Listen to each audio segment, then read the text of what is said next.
మొదటిగా కూడి వచ్చిన మీ అందరికీ ప్రభు అయిన యేసుక్రీస్తు నామమున అందరికీ వందనాలు. కొద్దిసేపు దేవుని మాటలు పరిశుద్ధ గ్రంథంలో నుంచి మనం ధ్యానించబోతున్నాం. యెషయా గ్రంథం 33వ అధ్యాయంలోని 22వ వాక్యాన్ని చదువుతారు. యెహోవా మనకు న్యాయాధిపతి.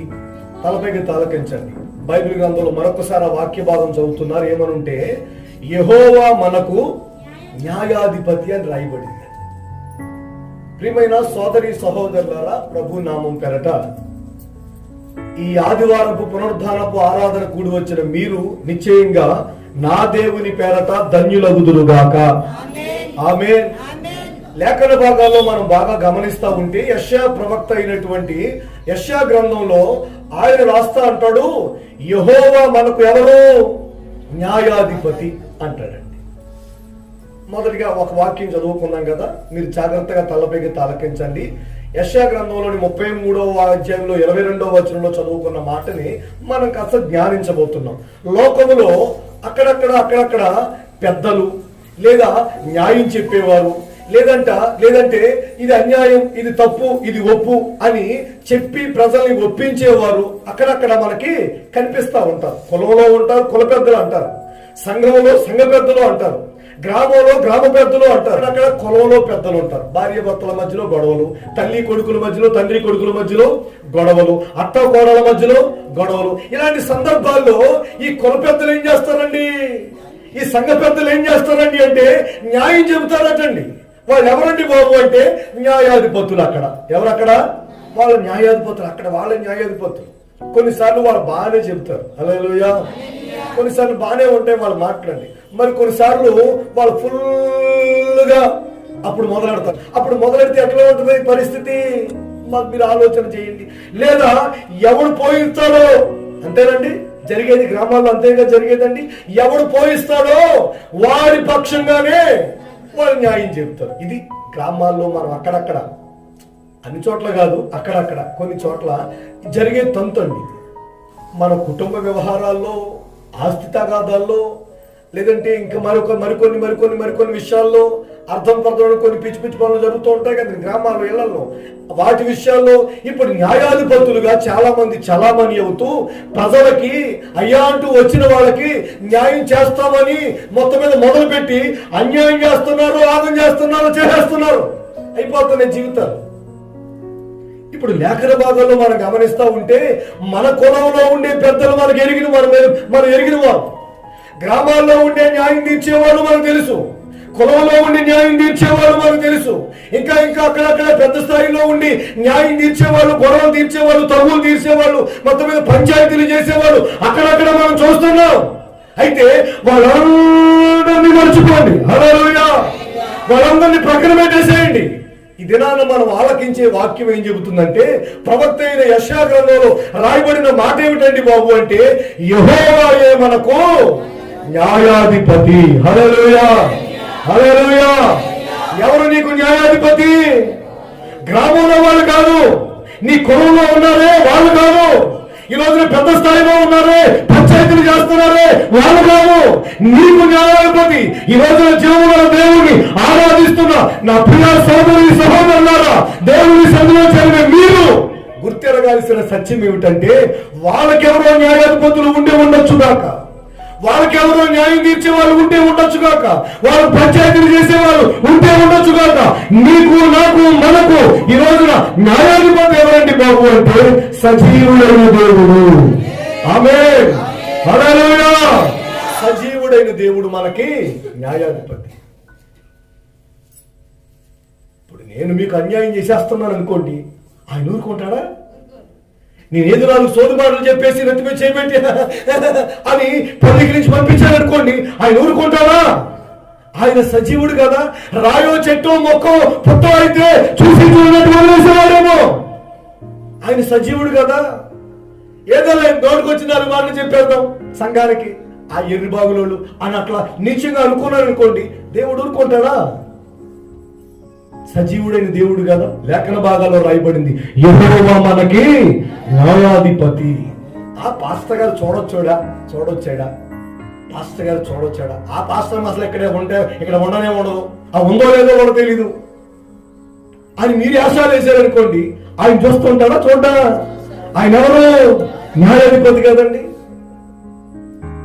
ఇవ్వాల్సినవి ఇవ్వకుండా, రావాల్సిన సమయానికి రాకుండా, చేయాల్సిన పరిచర్య చేయకుండా, మాట్లాడాల్సినట్టుగా మాట్లాడకుండా, ఈ రోజున నీకు తెలియకుండానే పరిచర్యకు ద్రోహం, సంఘానికి ద్రోహం, పరిచర్యకి నష్టాన్ని కలిగిస్తూ, నీ మాటల ద్వారా, నీ ప్రవర్తన ద్వారా పరిచర్యకి ఈ రోజు నష్టాన్ని కలిగిస్తూ, పరిచర్యని అగౌరవపరుస్తూ, కించపరచినట్లుగా నువ్వు ప్రవర్తిస్తుంటే ఆయన ఎవరండి అంటే చేతులు ముడుచుకుని కూర్చుని కాదు కదండి, అక్కడక్కడ మనకు కనిపిస్తుంటారు సవట దద్దమ్మ అంటాం మనం కొంతమందిని. ఆయన సజీవుడైన దేవుడు. ఆమేన్, హల్లెలూయా. ఆయన న్యాయాధిపతి. నువ్వేం చేస్తున్నా, ఎట్లా ఉంటున్నా, ఎలా సంపాదిస్తున్నా, ఎలా ఇస్తున్నా, ఇవన్నీ ఆయన చూస్తున్నాడు కదా. నా ప్రియ దేవుని ప్రజలారా, పరిశుద్ధ గ్రంథం చెబుతుంది, యెషయా గ్రంథంలో రాయబడిన మాట ఏంటంటే, ఆయన మనకు న్యాయాధిపతి. యెహోవాయే మనకు న్యాయాధిపతి. మీకు నాకు మధ్యలో న్యాయాధిపతి ఎవరు? యెహోవాయే. పరిచర్యలో ఉన్న, సేవలో ఉన్న నాకును, సంఘ విశ్వాసులుగా కొనసాగుతున్న మీకు నాకు మధ్య ఈ రోజున ఎవరో గ్రామ పెద్దలు ఉన్నారు, ఆయనే న్యాయాధిపతి. నీకు నీ భార్యకి మధ్యలో ఎవరు? ఆయనే న్యాయాధిపతి. మరి ఎవరు అనుకుంటున్నావు ఇంతకాలం? ఈరోజు నీకు నీ తల్లిదండ్రులకి మధ్యలో నా ప్రభు అయిన యేసు క్రీస్తు నామం పేరట మీరు గుర్తెరగాల్సిన సత్యం ఏమిటంటే, యెహోవాయే మనకు న్యాయాధిపతి.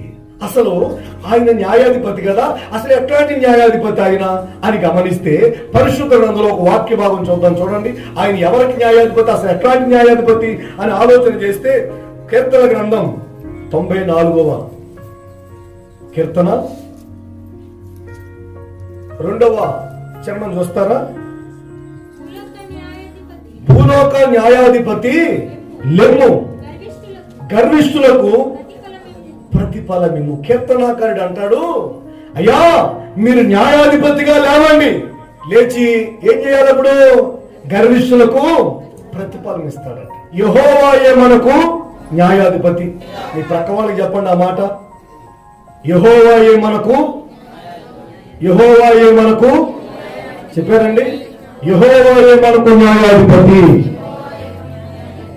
ఇప్పుడు ఆయన ఏం చేస్తాడండి అంటే, గర్విష్ఠులకు ఏమిస్తాడట? ప్రతిఫలం ఇస్తాడట. గర్విష్ఠులకు, మామూలుకి అక్కర్లేదా? మామూలుకి అక్కర్లేదండి. గర్విష్ఠులకు ఏమి ఇవ్వాలా? ప్రతిఫలం ఇవ్వాలి. గర్వంతో, ఇంకా కొన్ని పదాలు ఉంటాయి కదండి, అవన్నీ వాడకూడదు కదండి. గర్వంతో ఈ రోజున అలా పేటరేగిపోతున్న వాళ్ళందరికీ ఏం చేస్తాడు? ఆయన ప్రతిఫలం ఇస్తాడు. ఈ రోజున భక్తి గర్వం అవ్వచ్చు, లోక సంబంధమైన గర్వం అవ్వచ్చు, ఆత్మీయ గర్వం అవ్వచ్చు, ఆస్తిని బట్టి వచ్చే గర్వం అవ్వచ్చు, ఈ రోజున అందాన్ని బట్టి వచ్చే గర్వం అవ్వచ్చు, జ్ఞానాన్ని బట్టి ఉండే గర్వం అవ్వచ్చు. ఈ రోజున ఏ కోణంలో నీవు గర్వించినా దేవుడు ఏం చేస్తాడంటే, వెంటనే నీకు పెన్షన్ పడినా లేకపోయినా, రైతు భరోసా పడినా లేకపోయినా, పంట నష్టం పడినా పడకపోయినా, ముందు ఈ ప్రతిఫలం మాత్రం ఇచ్చేస్తాడు. ఇంకో మాట కూడా చదువుకున్నాం చూడండి, అపోస్తలుల కార్యాలు 10:42 అండి. దేవుడు సజీవులకును మృతులకును, హల్లెలూయా.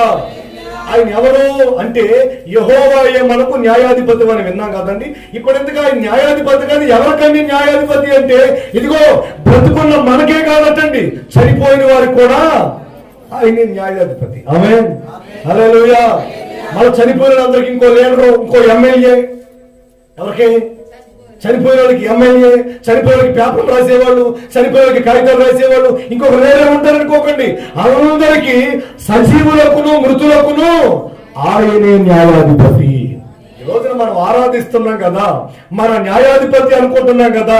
ఈ న్యాయాధిపతి ఎవరండి బాబు అంటే, గర్విష్ఠులను బాగుగా ఎరిగినవాడు, బాగా ఎరిగినవాడు అండి ఆయన. గర్విష్ఠులు నీకు అర్థం కాదు, నీ ముందు నటిస్తా ఉంటే అర్థం కాదు, వాడు ఎట్లాంటి వాడు, మంచిగా మాట్లాడుతుంటే నీకు అర్థం కాదు. గర్విష్ఠులను బాగుగా ఎరిగిన వాడైనా వారికి ప్రతిఫలం ఇస్తాడు మనం ఆరాధించే న్యాయాధిపతి. రెండవది ఇంకా ఆలోచన చేస్తే, ఈయన ఎవరండి బాబు అంటే, సజీవులకు అంటే బ్రతుకున్న వారికి న్యాయాధిపతి. చనిపోయి సంవత్సరాలైంది, చనిపోయి 20 సంవత్సరాలైంది, చనిపోయి 30 సంవత్సరాలైంది, అసలు వీళ్ళ పుట్టక ముందే అందరికీ ఆయన న్యాయాధిపతి. హల్లెలూయా. ఆ పదం కూడా చదువుతారు, అందరికీ న్యాయాధిపతి. హెబ్రీయులకు రాసిన పత్రిక 12:23 చూడండి, చదవండి. పరలోకమందు రాయబడి ఉన్న జ్యేష్ఠుల సంఘమునకును వారి మహోత్సవముకును అందరి న్యాయాధిపతి అయిన దేవుని యొద్దకు. చాలు తలపైగా తాలకించండి. ఈ రోజున దేవాది దేవుడు యెహోవాయే మనకు ఎవరు చెప్పండి అందరూ. ఆ లైన్ లోనే ఉండాలి మీరు, సబ్జెక్ట్ ఆన్లైన్ లో సబ్జెక్ట్ లోనే ఉండాలి. యెహోవాయే మనకు న్యాయాధిపతి. ఈ న్యాయాధిపతి ఎవరండి బాబు, ఏం చేస్తాడండి బాబు అంటే గర్విష్ఠులకు ప్రతిఫలం ఇస్తాడు. గర్విష్ఠులకు ప్రతిఫలం ఇస్తాడు. కొన్నిసార్లు మనం ఏం చేయలేక వదిలిపెట్టేస్తాం. ఇంకా అనవసరం, ఆడితో వాదించలేనండి బాబు, నేను ఆ పిల్లతో వాదించలేనండి. ఎవరు తల్లిదండ్రులు వదిలిపెట్టేస్తారు. అయ్యా ఆడితో వాదించలేనయ్యా అని తండ్రి వదిలిపెట్టేస్తాడు. ఆమెతో వాదించలేనండి అని పిల్లలు వదిలిపెట్టేస్తారు. ఈ రోజు చాలా మందిని మనం పడలేక వాళ్ళతో ఏగలేక వాళ్ళతో వాదించలేక వదిలేస్తాం చాలా మందిని. కానీ ఆయన ప్రతిఫలం ఇస్తాడట. ఆమేన్. గర్విష్ఠులకు ఆయన ప్రతిఫలం ఇస్తాడు. నీవెవ్వలేవు, నువ్వేమి చేయలేవు, కానీ వాళ్ళకు ప్రతిఫలం ఇస్తాడు ఆయన. రెండవదిగా ఆయన సజీవులకును చనిపోయిన వారి కంటే మృతులకును ఆయనే న్యాయాధిపతి. గమనించండి, మనం ఆరాధించే న్యాయాధిపతి ఎవరండి బాబు అంటే కేవలం బ్రతికున్న వాళ్ళకేనా కాదు, చనిపోయిన వారికి కూలిపోయిన శరీరాలతో సమాజంలో ఉన్నారే వాళ్ళకు కూడా ఆయనే న్యాయాధిపతి. వాళ్ళకే ఆయనే. ఇంకో విషయం ఏంటంటే పరలోకమందున్న జ్యేష్ఠుల సంఘం ఎదుటకు మనం గమనిస్తే అక్కడ రాయబడిన మాట ఏంటంటే అందరికీ ఆయన న్యాయాధిపతి. అంటే ఈ లోకానికే కాదు పరలోకానికి కూడా ఆయనే న్యాయాధిపతి. రాబోయే రోజుల్లో ఈ రోజున అనేక రోజులు నిలబడితే తీర్పు తీర్చడానికి ఆయన సిద్ధంగా ఉన్నాడు. సర్వలోకానికి ఆయన న్యాయాధిపతి. ఆమేన్. హల్లెలూయా. సర్వలోకానికి న్యాయాధిపతి. ప్రియ సోదరి సహోదరులారా, సరే మన న్యాయాధిపతిలో ఉండే ఆ లక్షణాలు ఏంటో మీరు విన్నారు.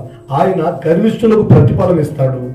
రెండవదిగా సజీవులకు మృతులకు కూడా ఆయనే న్యాయం తీరుస్తాడు. మూడవదిగా భూలోకానికే కాదు, జ్యేష్ఠుల సంఘానికే కాదు, పరలోకానికే కాదు, అందరికీ ఆయన న్యాయాధిపతి అని విన్నాం. ఇప్పుడు ఇంతకీ ఈయన ఏం చేస్తాడు? న్యాయాధిపతి. ఓకే, న్యాయాధిపతి సరే, మనందరికీ న్యాయాధిపతి, మృతులకు న్యాయాధిపతి, సజీవులకు న్యాయాధిపతి, భూలోకానికి న్యాయాధిపతి, పరలోకానికి న్యాయాధిపతి. ఈ న్యాయాధిపతి అయిన దేవుడు ఏం చేస్తాడు? అసలు ఆయన పని ఏమిటి? ఆయన చేసే కార్యక్రమాలు ఎట్లా ఉంటాయి అనేది లేఖన భాగాల్లో 1-2 మాటలు నేను మీకు చెప్పేసి ముగించేస్తాను. దేవునికి స్తోత్రం చెప్పండి. హల్లెలూయా, హల్లెలూయా. చెప్పాలి గట్టిగా, యెహోవాయే మనకు న్యాయాధిపతి. సరే, మొదటిగా పరిశుద్ధ గ్రంథంలో ఒక వాక్య భాగాన్ని మనం చూద్దాం. పరిశుద్ధ గ్రంథంలో యాకోబు గారు రాసిన పత్రిక అండి. యాకోబు గారు రాసిన పత్రిక 5వ అధ్యాయంలోని 9వ వాక్యం చేస్తారా? 5:9 యాకోబు గారు రాసిన పత్రిక. పేజీ నెంబర్ కూడా చెప్పండి ఎవరన్నా. 212 చదవండి. సహోదరులారా, మీరు తీర్పు పొందకుండా నిమిత్తము ఒకరి మీద ఒకడు సరిగొక్కోకండి. ఇదిగో న్యాయాధిపతి వాకిట్లో నిలుచున్నారు. తలపైకి తాలకించండి. యాకోబు గారి పత్రికలో రాయబడిన మాట ఏంటంటే, మీరు తీర్పు పొందకుండా నిమిత్తము ఒకరి మీద ఒకడు చెప్పండి ఏంటండి? ఒకరి మీద ఒకరు సనుక్కోకండి అని బాగుంది. అక్కడ వరకు బాగానే ఉంది. సనుక్కోకండి అన్నాడు. ఆ తర్వాత ఇంకో పదం ఏమంటాడంటే, ఇదిగో న్యాయాధిపతి వాకిట్లోనే ఉన్నాడట. వాకిట్లోనే. వాకిలి అంటే మనం దేన్ని అంటాం? వాకిలి అంటే ఏదండి? ఇప్పుడు ఇంటి ముందు ఉన్నదాన్ని వాకిలి అంటాం కదా, ఇంటి ముందు ఉన్నదాన్ని వాకిలి అంటాం కదా. కొన్ని ఏరియాల్లో వాకిలి అంటే గుమ్మం అండి. ఇది గుమ్మం కనిపిస్తుందా? గుమ్మాన్ని వాకిలి అంటారు. కొన్ని ఏరియాలు, రాయలసీమ ఏరియాలో గుమ్మాన్ని వాకిలి అంటారు. మన ఈ సైడ్కి వచ్చేసరికి, ఈ కాలువకి ఈ సైడ్కి వచ్చేసరికి మన ఇంటి ముందున్న ఆ వాకిల్ని తుడిసి కల్లాపేస్తారే, దాన్ని వాకిలి అంటాం మనం. కానీ కొన్ని ఏరియాలో గుమ్మాన్నే వాకిలి అంటారండి. కొన్ని ఏరియా, రాయలసీమ ఏరియాలో. ఈ బైబిల్ కూడా రాసింది, తెలుగులో రాసింది రాయలసీమ బ్రాహ్మిన్స్ రాశారండి. రాయలసీమ బ్రాహ్మిన్స్ రాశారు, తెలుగులోకి దీన్ని అనువదించారు. వాకిలి అంటే గుమ్మం. హల్లెలూయా, హల్లెలూయా. వాళ్ళ భాషలో. ఇప్పుడు న్యాయాధిపతి ఎక్కడున్నాడటండి? గుమ్మం దగ్గరే ఉన్నాడట. అందుకని బైబిల్లో రాయబడిన మాట ఏంటంటే, ఒకరి మీద ఒకరు సనుక్కోకండ్రా బాబు. న్యాయాధిపతి ఎక్కడ ఉన్నాడు? గుమ్మం దగ్గరే ఉన్నాడు. అంటే ఎందుకు ఈ మాటలు రాయబడ్డాయి? న్యాయాధిపతి ఏం చేస్తాడు? సజీవులకి న్యాయాధిపతి అయిన వాడు, మృతులకు న్యాయాధిపతి అయిన వాడు, అందరికీ న్యాయాధిపతి అయిన వాడు, గర్విష్ఠులు జరిగిన న్యాయాధిపతి అయిన వాడు ఏం చేస్తాడండి?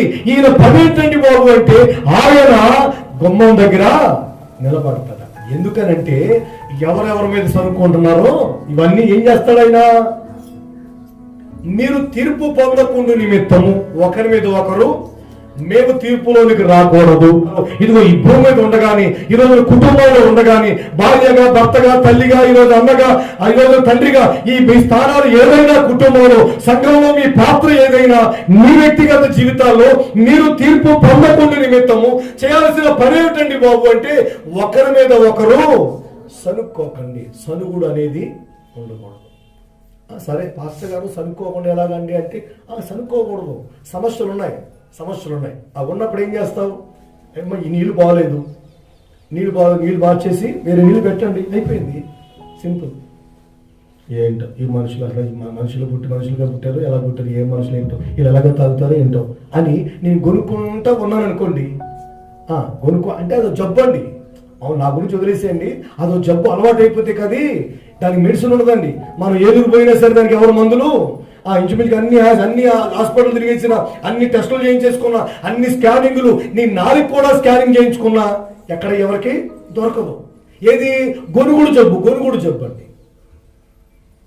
అరే ఏదో నీకేదో ఒక విషయం నచ్చలేదు చెప్పు. అమ్మాయి ఇట్లా ఏంటిది అని భార్యకి చెప్పు. నీకు ఒక విషయం నచ్చలేదు భర్తకి చెప్పు. పిల్లలు ఈ విషయం నచ్చలేదు పిల్లలకు చెప్పు. నీకు ఈ విషయం ఇబ్బంది కలుగుతుంది ఆ పెద్ద ఆయనకి చెప్పు, ఆమెకు చెప్పు. అయిపోయింది కదా. దేవునికి స్తోత్రం, హల్లెలూయా. అయిపోయింది కదా. అలా కాకుండా ఇక పొద్దు నుంచి రాత్రి దాకా మాట్లాడుతానే, గొణుగుతానే, సనుగుతానే ఉంటుంది నీ ఫోన్. లేఖన భాగాల్లో రాయబడిన మాట ఏంటంటే, మీరు తీర్పు పొందకుండా నిమిత్తము ఒకరి మీద ఒకరు సనుక్కోకండి. ఒకరితో ఒకరు మాట్లాడుకోకుండా రాయబడింది బైబిల్లో లేదు కదా. అంటే ఒకరితో ఒకరు మాట్లాడుకోవచ్చు. మాట్లాడుకుని కూర్చుని సెటిల్ చేసుకోవచ్చు కదా. ఏంది విషయం ఏంటి అని భర్తనాడు నిలదీసి తప్పేముంది? ఇప్పుడు ఒకవేళ ఎవరు లేకపోతే మాట అడగండి భార్యని, పెద్దలు ఉంటే అడగండి, నన్ను ఎవరు ఉంటే అడగండి. సనుక్కోవడం ఎందుకు, గొనుక్కోవడం ఎందుకండి? ఈ రోజున ఈ సనుగుడు గొనుగుడు అనేది ఎవరికి ఇష్టం లేని పని అంటే, నాకు ఇష్టమైతే ఇష్టం అవ్వచ్చు, నీ ఇంట్లో వాళ్ళకి ఇష్టమైతే ఇష్టం అవ్వచ్చు, నీ ప్రక్క వాళ్ళకి ఇష్టమైతే ఇష్టం అవ్వచ్చు, కానీ మన న్యాయాధిపతి అయిన దేవునికి ఇది అసలు ఇష్టం లేని పని. ఇష్టం లేదు ఆయనకి. ఎంత పరిస్థితుల్లో ఏ మాత్రం అసలు ఒప్పుకోవడానికి, యాక్సెప్ట్ చేయడానికి ఈ విషయాన్ని. అందుకని గుమ్మం దగ్గర, వాకిలి దగ్గరే ఉన్నాడంటండి న్యాయాధిపతి. ఇశ్రాయేలీయులు మన పెద్దలు ఎవరో, మన పూర్వీకులు, మనవాళ్ళే కదండి. మనవాళ్ళు కాదా? కవున కాదు, మనవాళ్ళు కదండి. వాళ్ళు ఎంతసేపు ఇదే పని అంటండి, ఇదే పని. ఇప్పుడు ఇదే పని. ఏంటి ఇదేనా, ఇదే తినాలా, ఇంకేం పెట్టచ్చు కదా అని ఎంతసేపు గొనుగుడండి. ఇప్పుడు అలా కాకుండా మీకు ఇంకో విషయం చెప్పను, ఇంకో ఆప్షన్ చెప్పనా? అలా కాకుండా వీళ్ళకి ఎంతసేపు దోసకాయలు లేదంటే ఇంకేదో వస్తున్నాయి. ఇప్పుడు వాళ్ళకి మాకు కీరకాయలు కావాలా, మాకు మాంసం కావాలా, మాకు అది లేదు, మాకు ఇది లేదు అని అరణ్య యాత్రలో వారు ఎంతసేపు కొనుక్కున్నారా లేదా? కొనుక్కున్నారు కదా. అలా కాకుండా వీళ్ళంతా దేవుని పాదాల దగ్గరికి వెళ్ళి చేతులైతే అయ్యా మాకు ఇది కావాలి అని అడిగితే, మామూలుగా జనరల్గా ఆలోచించండి, అలా అడిగితే దేవుడు ఇవ్వడా అండి? అడుగుడి మీకు, అంతే కదండి. వెళ్ళి అయ్యా మాకు పూరీలు కావాలా, మాకు మాంసం కావాలా, మాకు వెడుగులపై దొరకట్లేదు, మసాలా లేకపోతే మతిపోతుంది అని దేవుని దగ్గర మొరపెట్టుకుంటే ఎలా ఉండేదో, దేవునికి చెప్పుకుంటే, దేవునికి తెలియజేస్తే సరిపోదు కదా. ఆయనతో మాట్లాడితే సరాసరి డైరెక్ట్ గా ఆయనతో మాట్లాడితే అయ్యా మాకు దాహం వేస్తుంది, మాకు ఇవి కావాలా, మాకు అవి కావాలా. అసలు నడిపించింది ఆయన, తీసుకొచ్చింది ఆయన, మరి తీసుకెళ్లాల్సింది కానాను దేశానికి తీసుకువెళ్ళేది ఆయనే. అలాంటప్పుడు ఏ చిన్న విషయం ఉన్నా ఆయన చెప్పుకుంటావా, కొనుక్కుంటావా? కొనుక్కుంటారా, దేవునికి చెప్పుకుంటారా? ఇజ్రాయేల్ చేసిన మిస్టేక్ ఇదేనండి. దేవునికి చెప్పేసుకోవచ్చు. నిజానికి మీకు విషయం చెప్పనా, వారి కొరకు సముద్రాలే పాలు చేస్తున్నాడు కదా, వారి కొరకు ప్రాకారాలు పూజ చేస్తున్నాడు కదా, వారి కొరకు ఐగుప్తు సైన్యాన్ని నీటిలో ముంచేశాడు కదా. ఆహారం ఇవ్వలేదా? కీరకాయ ఇవ్వలేదండి, కీరకాయ ఇవ్వలేదండి. ఏంటండి అంటే ఇది జబ్బు, ఇది వీళ్ళకి రోగం, వీళ్ళకి ఆ రోగం పోదు కదండి. అందుకని సనుక్కుంటానే గొనుక్కుంటానే ఇక గొనుక్కోపోతే గ్యాస్ పెట్టేస్తుంది. ఏం పెట్టేస్తుంది? పొట్ట అట్లా వస్తుందండి ఇంత. ఎందుకంటే గొనుక్కోపోతే పొట్ట పెద్ద అయిపోతుంది. కొంతమందికి అది అలవాటు అయిపోయి, వీళ్ళకి అలవాటు అయిపోయింది రోగం ఇది. అయ్యో మా కొరకు సముద్రాలు ప్రయోగం చేయబడ్డాయి, మా కొరకు మా వెనకాల వచ్చిన ఐగుప్తు రాజుతో సహా రథాలు గుర్రాలు ఐగుప్తు సముద్రంలో నేత ముంచి వేశాడు దేవుడు. ఇన్ని కారణాలు మా కొరకు చేశాడు. నీళ్ళు ఇవ్వలేదా? ఆహారం ఇవ్వలేదా? ఎందుకు ఇవ్వలేడండి? వీళ్ళు అడగరండి, వీళ్ళు చెప్పరండి, వీళ్ళకి మాట్లాడడం ఇష్టం ఉండదు. వీళ్ళు కూర్చుని అమ్మ ఏంటిది అని ఆ కూర్చుని మాట్లాడడం, ఎదురుగా మాట్లాడడం ఇష్టం ఉండదు. వెనకాల కొనుక్కోవడమే అలవాటు. వీళ్ళ అమ్మకు చెప్పుద్ది, వీళ్ళ అమ్మకు చెప్తే వీళ్ళ అమ్మ ఏమైనా చేస్తుందా? వీళ్ళ నాన్న చెప్తే వీళ్ళ నాన్న ఏమైనా చేస్తాడా? భర్తతో నువ్వే మాట్లాడు, భార్యతో నువ్వే మాట్లాడు. మీ అమ్మకు మాట చేస్తున్నా, మీ అమ్మ ఏంటి? ఈ పరిమాణ ఆలోచన కదండి ఇవన్నీ. ఎవరు చెప్పాలా? నీ భార్యకి చెప్పుకో, నీ భర్తకు చెప్పు, ఇంట్లో పిల్లలకు చెప్పండి, మాట్లాడేసేయండి ఎదురుగా. దేవునికి స్తోత్రం. వాళ్ళతో కూర్చొని మాట్లాడేసేయండి. శుభ్రం బయట నుంచి ఏమైనా బిర్యానీ తీసుకురా, బయట నుంచి ఏమైనా టిఫిన్ తీసుకురా, పొరుగులు తీసుకురా, నా కూర్చో అని పెట్టి కూర్చొని తింటూ మాట్లాడుకోండి, అయిపోతుంది. మీ అమ్మ చెప్తా, ఏంటి చెప్పే నువ్వు? మీ నాన్న చెప్తా, ఏంటి ఎందుకండి అంటే గొడుక్కుంటా ఉంటుంటారు కొంతమంది. గొడుగుడు చెప్పుడు. నా ప్రియ దేవుని ప్రజలారా, ఆయన వాకిట ఉన్నాడట. వాకిట ఎందుకు? వీళ్ళందరినీ చూస్తారా? కొరింథీయులు రాసిన మొదటి పత్రిక 10వ అధ్యాయం 10వ వచనం. 10:10 మొదటి పత్రిక, పేజీ నెంబర్ కూడా చెప్పండి. 152వ పేజీ, 10వ అధ్యాయంలోని నేను చెప్తున్నాను 10వ వాక్యం. మీరు సనగకుడి, వారిలో కొందరు సనిగి సంహారకుని చేత నశించిపోయారు. వెళ్ళిపోయారండి. మరి వాళ్ళు పెన్షన్ ఎవరు తీసుకుంటున్నారు? పెన్షన్ ఆగిపోతుందిగా, పోతే వాళ్ళు నశించిపోయారు. ఎందుకు నశించిపోయారు అంటే వీళ్ళు ఏదైనా ద్రోహం చేశారా? వీళ్ళు ఏమైనా పాపం చేశారా? ఆ కొంపలో దూరారా? మరి ఇంకేమైనా చేశారా అంటే లేదు. అలాంటివి ఏమి లేవండి. వీళ్ళు చేసిన అక్రమాలు, అన్యాయాలు, దుర్మార్గాలు ఈ రోజున పాపం అయితే కాదు. కానీ మరి ఏం చేశారండి బాబు అంటే ఎందుకు నశించిపోయారంటే సనిగి. చెప్పండి ఏం చేసి? అంతే, సనిగారు అంతే. దుర్మార్గం చేసేశారు, ఏదో చేయకుండా పనులు చేసేశారు, పాపం చేసేశారు, అక్రమాలు చేసేశారు, అన్యాయం చేసేశారు, వాళ్ళ దేవుడు రాయి చేసుకున్నారు, ఈడ పోవడం వాళ్ళ బ్యాంకులో పెట్టి డబ్బులు తెచ్చుకున్నారు. ఇవే కదండి జరిగేవి ఇక్కడ. ఆడపోవడం వెళ్ళి పెట్టి బ్యాంకులు డబ్బులు తెచ్చేసుకున్నారు, అప్పులు తెచ్చేసుకున్నారు. ఇప్పుడు ఏంటి బాబు అంటే అప్పు తీరుతావు, ఇస్తావు అంటే అని అంటున్నారు. ఇవే కదండి. అవి అలాంటి దుర్మార్గాలు ఏం చేయలేదు, కానీ సనుక్కున్నారట, అందుకని నశించిపోయారట. అంత దుర్మార్గులు కూడా బాగానే ఉంటున్నారు, సనిగేవారే నశించిపోతున్నారు. కనుక ప్రియ దేవుని ప్రజలారా, ఎవరితోనైనా ఇబ్బంది ఉంటే, ఒకరి మీద ఒకరికి మీకు ఇబ్బందులు ఉంటే, ఒకరి మీద ఒకరికి మీకు ఏదైనా పడని విషయాలు, సరిపడని విషయాలు ఈ రోజున అడ్జస్ట్ కాలేకపోతుంటే మీరు కూర్చుని మాట్లాడేసుకోండి. శుభ్రంగా ఓ స్వీట్ తీసుకోండి, లేదంటే ఒక సేమియా ఉప్మా చేసుకోండి, కూర్చోండి, టీ పెట్టుకోండి, మాట్లాడేసుకోండి. అంతేగాని సనుక్కోవడం అనేది శాపంతో సమానం. సనుక్కోవడం అనేది మీ జీవితానికి శాపంగా మారిపోతుంది, అదొక రోగంగా మారిపోతుంది, దానికి వైద్యం లేదు. కనుక ప్రియ దేవుని ప్రజలారా, న్యాయాధిపతి ఏం చేస్తాడు? యెహోవాయే మనకు న్యాయాధిపతి. ఆయన ఏం చేస్తాడంటే గుమ్మం దగ్గరే ఉన్నాడు. కనుక మీరు జాగ్రత్తగా మాట్లాడుకోండి, సనుక్కోవడం మానేసి. దేవునికి స్తోత్రం. హల్లెలూయా, హల్లెలూయా.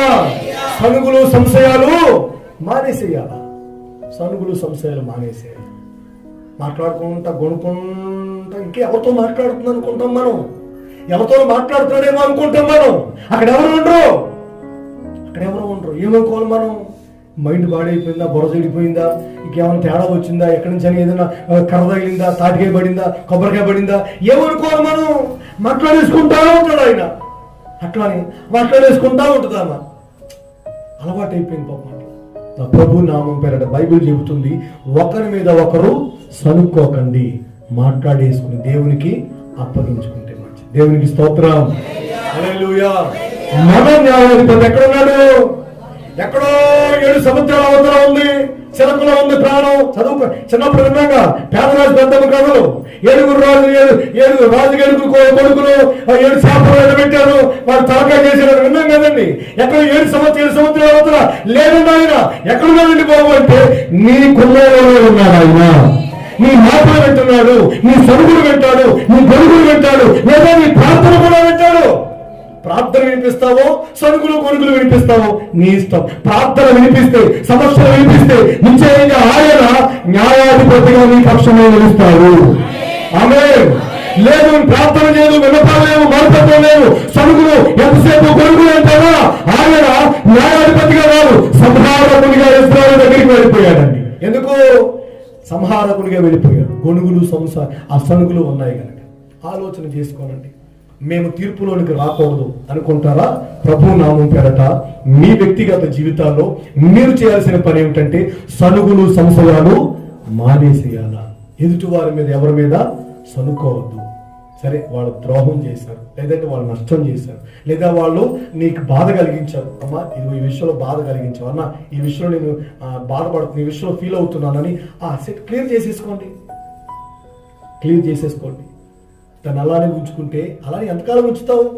అసలు నీ పాపం ఈ రోజున సకల మానవాళి పాపం, మనందరి పాపం అలా ఉంచేసాడా? బలి అయిపోయాడు ఆయన. పని అయిపోయాడు కదా. ఈ రోజున నీ మనసులో వాళ్ళేదో ద్రోహం చేశారు, నీకేదో నష్టం కలిగించారు, నీకేదో వ్యాధులు కలిగించారు, నీకు బాధ కలిగించారు. అది ఎంతకాలం ఉంచుకుంటావు అట్లా? అదేమన్నా బ్యాంక్ బ్యాలెన్సా? వడ్డీ వస్తుంది ఏమన్నా? ఎంతకాలం ఉంచుకుంటావు వాటిని అట్లా? ఆ ద్రోహాన్ని, నీ పట్ల చేసినటువంటి ఆ ద్రోహాన్ని, నీ పట్ల చేసినటువంటి ఆ పిచ్చి పిచ్చి పనులని ఇవన్నీ మనసులో ఉంచుకుంటే ఎట్లా? వదిలిపెట్టేసి దేవునికి అప్పగించి న్యాయాధిపతిగా ఆయన తెలియపరిస్తే పరిస్థితులు ఆయన మారుస్తాడు కదా. ఆమేన్. హల్లెలూయా, హల్లెలూయా. నీవే కాదు, నేనే కాదు, సకల మానవాళి చేసిన పాపాన్ని అలా ఉంచేశాడు అంటే లేదు. ఆయన మనందరి సకల మానవాళి పాప పరిహారార్థమై ఆయన బలి చెల్లించేశాడు కదండి. ఉంచేశాడు అట్లా. ఏంటో ఇలాగ ఉంటున్నారు, ఎట్లా చేస్తున్నారు అని ఆయన బోలుకుంటా ఉన్నాడా? లేదే. బలి చెల్లించేశాడు ఆయన. కనుక ప్రభు నామం పేరట సహోదరుల మీద ఎవరి మీదైనా మీకు భేదాభిప్రాయాలు ఉంటే, తోటి వారి మీద, సంఘంలో, లేదంటే మీ కుటుంబాలలో, మీ బంధువులలో, మీ స్నేహితులలో అట్లాంటి భేదాభిప్రాయాలు ఉంటే వాటిని దేవుని నామం పేరట వారి ఎదుట క్లియర్ చేసుకోవాలి. వారి ఎదుట వాటిని ఒప్పుకొని విడిచిపెట్టేసుకోవాలి ప్రభు నామం పేరట. ఎందుకు ఈ మాటలు రాయబడ్డాయి అంటే, ఎందుకు ఆయన గుమ్మం దగ్గర ఉన్నాడంటే, నీవు సరుక్కుంటున్నావా లేక ప్రార్థన చేస్తున్నావా? ఈ రోజున నిన్ను హింసించి బాధించి వేధించే వారి కొరకు నువ్వు సరుక్కుంటూ కొనుక్కుంటూ అదో రోగంతో నీవు ముదిరిపోతున్నావా, లేక నిన్ను హింసించి బాధించే వారి కొరకు ప్రార్థన చేస్తున్నావో? చూస్తాను ఆయన గుమ్మంలోనే ఉన్నాడు, వాకిట్లోనే ఉన్నాడు ఆయన. ఇదిగో న్యాయాధిపతి వాకిట నిలిచి ఉన్నాడు. ఎందుకున్నాడంటే, నువ్వు సనుక్కుంటున్నావా లేక ప్రార్థన చేస్తున్నావా? నువ్వు గొనుక్కుంటున్నావా లేక మొరపెట్టుకుంటున్నావా? ఈ విషయాలు ఆయన గమనిస్తాడు కదండి. హల్లెలూయా, హల్లెలూయా. మీరు సనగకండి, రాయబడిన మాట ఏంటి? మీరు సనగకుడి, వారిలో కొందరు సనిగి. అంతే, ఇంకేమిలే. మేము రామన్నారా? రామన్నారని కానాని యాత్రకు రానన్నారా? వస్తారు. ఎందుకు రాదు? వచ్చారండి. వాళ్ళే ఆగిపోలే, వస్తారన్నారు, వచ్చారు. కాకపోతే కొన్ని సనుగులండి వాళ్ళకి. వాళ్ళు కొంతమంది, అందరూ కాదు. హల్లెలూయా, హల్లెలూయా. అందరూ కాదు, కొంతమందేనండి. అందరూ ఎందుకుంటారు అట్లా? ఆ సనిగి సంహారకుని చేత నశించిపోయారండి. ఇది మీ వ్యక్తిగత జీవితాల్లో, మీ కుటుంబీకుల జీవితాల్లో ఈ రోజున మీకు ఏ భేదాభిప్రాయాలు ఉన్నాయి వాటిని మాట్లాడి కూర్చుని వాటిని మాట్లాడుకుంటే సరిపోతుంది. కొనుక్కుంటా కాలాన్ని వృధా చేసుకుని, కొనుక్కుంటా నీ ఆరోగ్యాన్ని పాడు చేసుకుని, ఆ గొనుగులతో ఈరోజు నీ జీవితాన్ని ఇంకా శాపంగా మార్చుకోవడం కంటే దేవుని పేరట లేఖన భాగాలు చెబుతున్నట్లుగా దేవుని పాదాల చెంత ప్రార్థన చేసుకోవడమే మేలు. ఆమేన్, హల్లెలూయా. విషయాన్ని దేవునికి చెప్పేస్తే సరిపోతుంది, ఆయన కార్యం చేస్తాడు. వాళ్ళలాగా మాకు అది లేదు, మాకు ఇది లేదు, ఎంతసేపు ఇదేనా, ఎంతసేపు ఇవే తినాలా, ఎంతసేపు ఈ పిల్లకే ఇవేనా, మాకు కావాల్సిన ఆహారం లేదే అని సనుకోవడం ఎందుకు? దేవుడికి చెప్పేస్తే సరిపోయేదానికి. కానీ వాళ్ళకి చేత కాలేదు. ఈరోజు నీ దినాన నీవు కూడా నీ కుటుంబంలో నీ వ్యక్తిగత జీవితంలో మాట్లాడగిస్తున్న ప్రియ సోదరి సహోదరులారా, నీ వ్యక్తిగత దైనందిన జీవితంలో ఏనాడు ఒకరి మీద ఒకరు సరిగే పరిస్థితి తెచ్చుకోకుండా, నీ ఇంట్లో వారి మీద నీ పొరుగు వారి మీద నువ్వు సొరుగుకుండా దేవుని ఎదుట వాటిని ఆ విషయాన్ని దేవుని ఎదుట నువ్వు తెలియపరచగలిగితే, వాళ్ళకు కూడా వివరంగా చెప్పగలిగితే అక్కడతో అది క్లియర్ అయిపోతుంది. దేవునికి స్తోత్రం. హల్లెలూయా. చెప్పండి చేతులు గట్టిగా. హల్లెలూయా. యెహోవాయే మనకు న్యాయాధిపతి. సమయం ఎంత అయిందండి? సమయం టైం ఎంతండి? 9 కరెక్ట్గా అయిందండి. హల్లెలూయా. హల్లెలూయా. ఆయన మనకు న్యాయాధిపతి. మరో మాట కూడా నేను చదివి ముగిస్తాను. ఒకసారి ఒక పెద్ద ఒక ఆయనతో తగువండి, ఒక పెద్దానికి పెద్ద ఆవిడ. కానీ ఎంతకాలం తగు పెట్టుకుంటున్నా, ఎంతకాలం మాట్లాడుతున్నా, ఎంతకాలమైనా ఆ తగువు తీరట్లేదు. తీరకపోయేసరికి ఇక ఏం చేసిందంటే, ఇలా కాదు పని అని వాళ్ళ ఊరిలో ఒక న్యాయాధిపతి ఉన్నాడు. హల్లెలూయా. వాడి పేరు ఏం పేరంటే బైబిల్లో రాయబడింది అన్యాయస్తుడైన న్యాయాధిపతి. ఎలా న్యాయాధిపతి? ఎలాంటి వాళ్ళు కూడా ఉంటారా? అన్యాయస్తుడైన న్యాయాధిపతి అంటే అన్యాయస్తుడైన న్యాయాధిపతి. అపవిత్రమైన పరిశుద్ధమ్మ. అర్థం కాదు మీకండి? అర్థమైందా? అపవిత్రమైన పరిశుద్ధమ్మ, అన్యాయస్తుడైన న్యాయాధిపతి. చూడండి ఎంత బాగుంది అతని పేరు. ఆ ఊర్లో ఇతను న్యాయాధిపతి అండి. వీడెవరో? వీడి తెల్లారేస్తే చేసిందంతా అన్యాయమే, కానీ ఆ ఊర్లో న్యాయం చెప్పేది మాత్రం ఇక వీడు ఒకడేనండి. అప్పుడు ఈమె ఆ ప్రతివాదితో తగు తెల్లారక, ఆ ప్రతివాదితో తగు తీరక, ప్రతివాదితో ఏమాత్రం కూడా నెమ్మది లేక, ఆ ప్రతివాదితో ఏమాత్రం కూడా గొడవ తెగిపోకుండా అలానే అలానే అలానే అలానే అలానే ముసురు పడితే చినుకులు కారుతాయి ఆ మాదిరిగా ఇక రోజు అదే గొడవ. ఈమెకి ఇది నాకు కాదు అని ఈ ప్రతివాదితో ఆమెకి గొడవలు తీరడానికి న్యాయాధిపతి దగ్గరికి వెళ్ళింది. ఆయన పెద్ద అన్యాయస్తుడు. ఆయన తెల్లారేస్తే చేసేది అన్యాయం, కానీ ప్రజలకు మాత్రం ఏం చెప్తాడు? న్యాయం చెప్తాడటండి. ఈమె పెద్దావిడి హడావిడిగా పొద్దున్నే వెళ్ళిపోవడం. ఎందుకంటే మరి పొద్దున్న లేస్తాడు కదా, లేచి ఉంటాడు కనుక కూర్చుని కాసేపు మరి ఏమైనా తాగుతాడో, కూర్చుని ఏమైనా కాలుస్తాడో, మరి పొద్దున్నే వెళ్ళిపోతుంది. ఆమె పొద్దుటే వెళ్ళిపోయి బాబు గారు అని ఆయన దగ్గరికి వెళ్తుంది. పొద్దుటే వెళ్ళిపోతుంది. మరలా మధ్యాహ్నం పూట ఎక్కడికో తిరిగి వస్తాడు కదా, మధ్యాహ్నం పూట మళ్ళీ ఒకసారి కనపడుతుంది బాబు గారు అంటుంది. మళ్ళీ రాత్రి ఇంటికి వస్తాడు కదా వీడు అన్ని చక్క పెట్టుకుని, అప్పుడు మళ్ళీ వెళ్తాడండి. అప్పుడు మళ్ళీ వెళ్తాండి. వెళ్ళి అయ్యా అని మళ్ళా వెళ్తాండి. ఇలా ఈ అన్యాయస్తుడైన న్యాయాధిపతి తనకు న్యాయం చేస్తాడేమోనని మాటి మాటికి బైబిల్లో రాయబడిన వాక్య ప్రకారం చెప్పుకోవాలంటే సిగ్గు విడిచి ఆమె మాటికి వెళ్ళిందటండి. వాడా అసలు దేవుణ్ణి కాదుగా, మనుషులు కాదుగా, అసలు దేవుణ్ణి కూడా లెక్క చేయడండి. వాడు అదో టైపు మోనార్క్ అండి. వాడు పెద్ద ముండోడండి. మనుషులు కాదు, అసలు దేవుణ్ణి కూడా లెక్క చేయడు, దేవునికి భయపడట. బైబిల్లోనే రాయబడింది. ఎవరికి భయపడే రకం కాదు వాడు. ఆడు మృగం. ఏంటంటే వాడు అడవి జంతువు అయినా కాస్త అంటే భయపడదేమో, అంతకంటే ఎక్కువ ఆడు మృగం అండి. ఎవరికి భయపడదు. ఇప్పుడు అలాంటప్పుడు ప్రతిరోజు రోజు రోజు రోజు రోజు ఇక కనబడుతూనే ఉంది అయ్యా అంటూ తన విషయం చెబుతానే ఉంది. ఇక చాలా సార్లు తిరిగిన తర్వాత వాడికి కంపరం వచ్చేస్తుందండి ఈ మనిషిని చూసినప్పుడల్లా. ఒకరోజు చూస్తాడు, 2 సార్లు చూస్తాడు, 3 రోజు చూస్తాడు. ఇక అక్కడి నుంచి ఏమొస్తుంది వాడికి? చిరాకు వచ్చేస్తుంది. దీని ముఖం చూడాలి, పొద్దున్న ఇదేంటి, ఇది రాత్రి ఇంటికి వస్తే ఇదేంటి అసలు అని చిరాకు వచ్చేసి అసలు అరే ఆ ముసలివాడు గొడవ చూడండి, ఎవరో పిలుచుకున్నాడు సార్, అది క్లీన్ చేసి పడేద్దాం అని వాడికి కాస్తంత రోషం వచ్చింది. చిరాకు వచ్చేసి రోజు తిరుగుతుంటే వాడికి ఆ చిరాకు వచ్చేసి అన్యాయస్తుడే, దుర్మార్గుడే వాడు. కానీ ఈమె మాటికి తిరుగుతుంటే ఏం చేశాడటండి? చిరాకు వచ్చి వాడికి దీని మొహం రోజు వచ్చి చంపేస్తుంది, బాకీ ఉన్నట్టు, డబ్బులు బాకీ ఉన్నప్పుడు రావట్లేదు, ఎలా వచ్చి పడిపోతున్నాడు మన ఇంటికి అని ఆ పనుడికి చెప్పాడట. వాడిని పిలవమని, ఎవరిని? వాడిని పిలవమన్నాడట, ఆ ప్రతివాదిని. వాడిని పిలుచుకొచ్చి ఈమెకి న్యాయం చేయడానికి పిలుచుకురామని తగు తెలియజేశాడు. దేవుని స్తోత్రం. హల్లెలూయా. హల్లెలూయా. బైబిల్లో రాయబడిన మాట ఏంటంటే వాడెవడు? అన్యాయస్తుడైన న్యాయాధిపతి. అన్యాయస్తుడైన న్యాయాధిపతి ఇలా ప్రవర్తిస్తే, ఆమేన్, అన్యాయస్తుడు కదా, దుర్మార్గుడు కదా, వీడే భరించలేక సహించలేక ఈమె మాటి మాటికి పొద్దున్న మధ్యాహ్నం సాయంకాలం తెల్లవారుజామున సిగ్గుమాలి ఈరోజు తిరిగి అయ్యా మాకు న్యాయం చేయండి బాబు, వాడు ఇట్లా చేశాడయ్యా అని చెప్పుకుంటుంటే అన్యాయస్తుడు దేవుడు లెక్క చేయడు, మనుషులు లెక్క చేయడు, అసలు మానవ మృగం లాంటి వాడు. వాడికే మనసు కలిగింది. దేవునికి స్తోత్రం. హల్లెలూయా.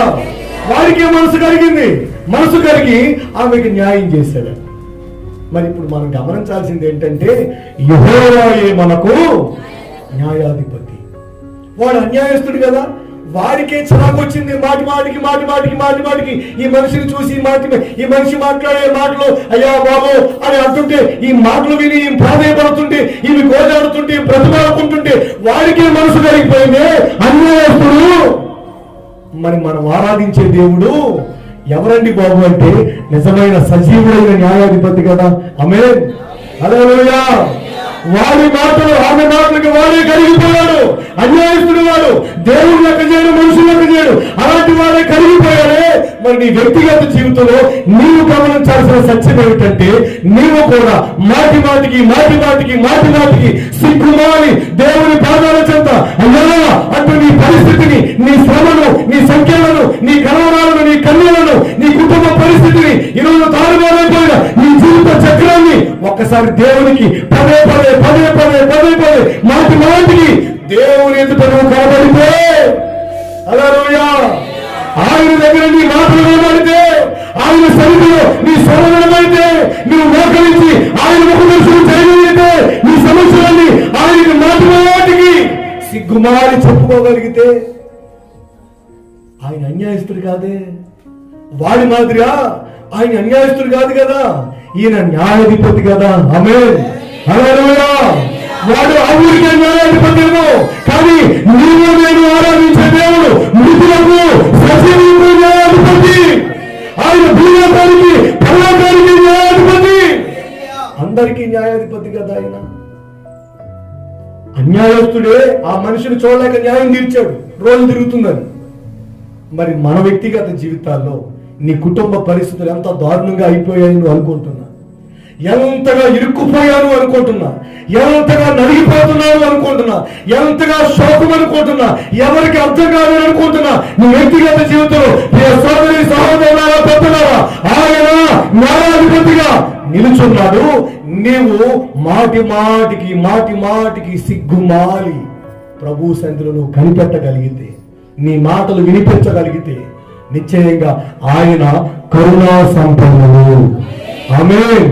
హల్లెలూయా. బైబిల్లో రాయబడింది, మీరు ఆ విధంగా మాటికి దేవుని పాదాల చెంత కనిపెట్టగలిగితే ఆయన త్వరగా న్యాయం తీరుస్తాడు. ఆమేన్. హల్లెలూయా. లోకాసు వార్త తీస్తారు 18వ అధ్యాయం 18:3 70వ పేజీ నెంబర్. ఆమె అతని వద్దకు తరచుగా వచ్చి నా ప్రతివాదికిని నాకును న్యాయం తీర్చుమని అడుగుచూ వచ్చేది గాని కొంతకాలం ఒప్పుకోలేదు. దేవునికి భయపడకయు మనుషులు లక్ష్య పెట్టకయు ఉండినను ఈ విధవరాలు నన్ను తొందర పెడుతుంది కనుక ఆమె మాటికి వచ్చి గోజాడకుండినట్లు ఆమెకు న్యాయం తీరుతుందని తనలో తాను అనుకున్నాడు. హల్లెలూయా. హల్లెలూయా. ఏంట్రా బాబు ఈ మనిషి, ఏంట్రా బాబు చంపేస్తుంది అని రోజు చూసి సరే ఆఖరికి ఆమెకు న్యాయం తీరుస్తా అని పిలవండి అని పిలిచి సెటిల్ చేసేసారు. బైబిల్లో ఇంకో ప్రాముఖ్యమైన పదం 6వ వాక్యం చదువుతారా? మరియు ప్రభు ఇట్లా అంటున్నాడు, ఎట్లా? అన్యాయస్తుడైన ఆ న్యాయాధిపతి చెప్పిన మాట వినండి. దేవారాత్రము తన గూర్చి మొరపెట్టుచుండగా వారికి న్యాయం తీర్చడా అండి? తరచూ మొరపెట్టుకుంటూ ఉంటుంటే మాటి మాటికి బ్రతిమలాడుకుంటా ఉంటుంటే, ప్రభువా ఏంటి నా పరిస్థితి, ఏంటి నా భర్త పరిస్థితి, ఏంటి నా భార్య పరిస్థితి, ఏంటి మా కుటుంబంలో సమస్యలు, ఏంటి మా వ్యక్తిగత జీవితంలో ఎదురవుతున్నటువంటి సవాళ్లు, ఏంటి మా కుటుంబంలో కొలువలు, ఏంటి మా సంసారంలో లోట్లు అని దేవుని పాదాల చెంత మాటి మాటికి సిగ్గుమాలను తరచూ దేవుని పాదాల చెంత కనిపెడితే ఆయన న్యాయం తీర్చడా?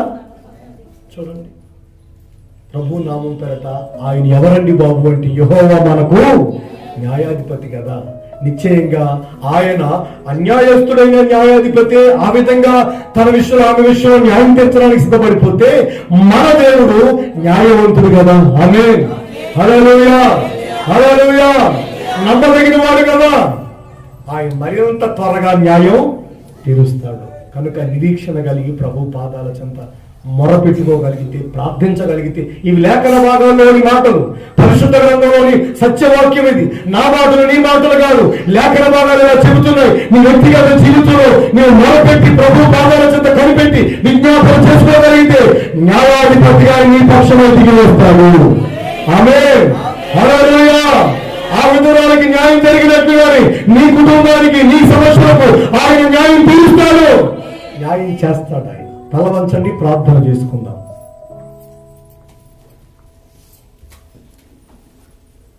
ఎక్కడ వాళ్ళు అక్కడే దేవుని పాదాల చెంత మోకరించగలిగితే నిలువు మోకాలు వేయండి. ఆరోగ్య సమస్యలు ఏమైనా ఉంటే మీరు కూర్చునే లేదా నిలబడి ప్రార్థన చేసుకోవచ్చు. మిగతా వాళ్ళంతా నిలువు మోకాలు వేసి, చిన్నవాళ్ళైనా పెద్దవాళ్ళైనా నిలువు మోకాలు వేసి ప్రార్థన చేసుకుందాం. ఈ నవంబర్ నెల చివరి ఆరాధన ఇది. నవంబర్ నెల చివరి ఆరాధన.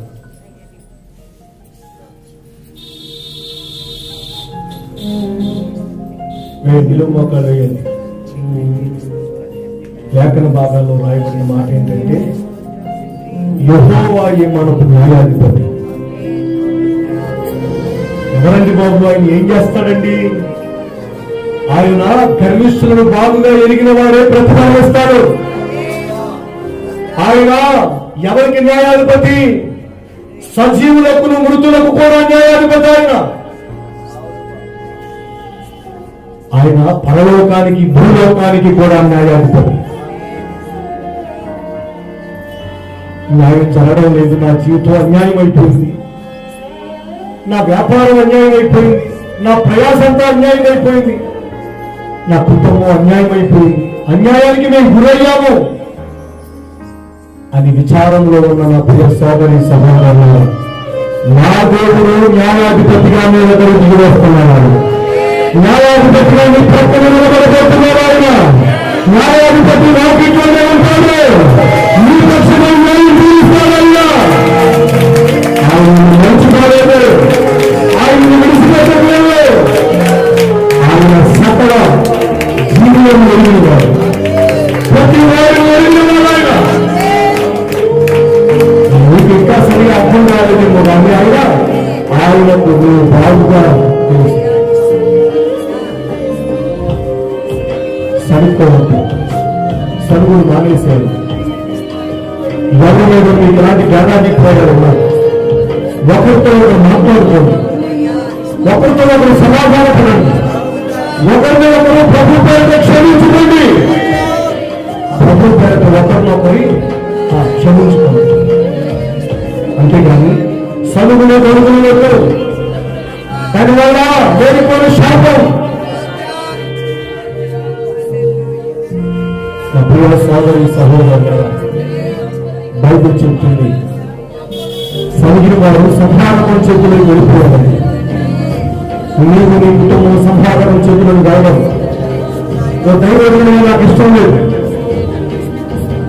నువ్వు ఎవరితో ఇబ్బంది పడుతున్నావు, ఏ విషయంలో ఇబ్బంది పడుతున్నావు, ఆ విషయం వివరంగా వాళ్ళతో అర్థమయ్యేది చెప్పు, ప్రతి తప్పించి. అంతేగాని సరుకోవద్దు. వారికి ఆహారం కావాలి అంటే, మాంసం కావాలి అంటే, పూరీలు కావాలి అంటే, కీలకాయలు కావాలి అంటే దేవుని అడిగితే సరిపోయి. అద్భుతాలు చేసిన వారు, సముద్రాలు తయారు చేసిన వారు, ప్రాకారాలు కూర్చున్న వారు, దేవుడు గణకార్యాలు వారి పక్షంగా జరిగించారు. ఆహారం అందలేనా ఇస్తారు. వీళ్ళు అడగట్లేదు, చదువుకుంటున్నారు అంటే. చదువుకోవద్దు. ఏది కావాలని దేవుని అడుగుదాం. చదువుకోవద్దు. రెండవదిగా ఒక పేద విధవరాలు ఆ ఊరిలో ఉన్న అన్యాయస్తులైన న్యాయం దగ్గరికి వెళ్ళి తరచుగా చెప్తూ వచ్చింది, అయ్యా నా సమస్య ఇదని. వాడైతే దేవుడిని కానీ మనుషులుగా కట్టుబెట్టేవాడు కాదు. అలాంటి వాడికి మనసు కలిగింది, ఈమె నన్ను తొందర పెడుతుంది, ఈమె సంగతి ఏంటో, ఈమె సమస్య ఏంటో ఒకసారి నేను చూసేద్దాం. నీవు తరచూ ప్రార్థన చేయాలే కానీ మాటి మాటికి సిగ్గుమారు దేవుని పాదాల చెంత కనిపెట్టి విజ్ఞాపన చేయగలిగితే నా దేవుడు నీ పక్షంగా ఘనకార్యాలు జరిగిస్తాడు, సాహస కార్యాలు జరిగిస్తాడు, నెమ్మది స్థాపిస్తాడు, తల్లిని తీర్చివేస్తాడు. నిశ్చయంగా నీకు న్యాయం తీరుతుంది, న్యాయం జరుగుతుంది.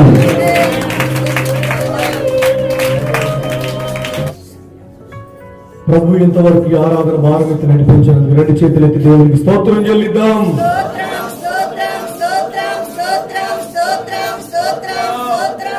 కూడి వచ్చిన వారందరి కొరకు, వారి కుటుంబాల కొరకు దేవునికి స్తోత్రం చెల్లిద్దాం.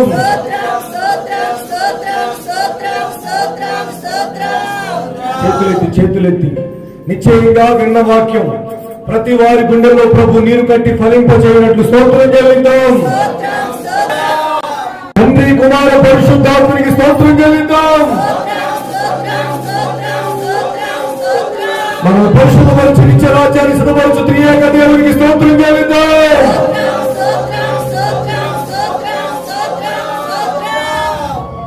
ప్రార్థన ఆశీర్వాదం గారు ప్రార్థన చేయండి. స్తోత్రం స్తోత్రం స్తోత్రం తండ్రి, ప్రేమగల తండ్రి ప్రభువా, నీకు స్తోత్రాలు చెల్లిస్తున్నానయ్యా. అయ్యా నీకు స్తోత్రాలు ప్రభువా, ఇంతవరకు నా తండ్రి ఈ ఆరాధన భారతి మీరు జరిగించారు, మీకు స్తోత్రాలు ప్రభువా. మీ భాగాలు చెంత అనుక్షణం ప్రభువా గోజాడే కృపను మాకు దయచేయండి తండ్రి, నీకు స్తోత్రాలు తండ్రి. అయ్యా యదవరాలు ప్రభువా, పేదవరాలు తండ్రి, నీకు స్తోత్రాలు ప్రభువా.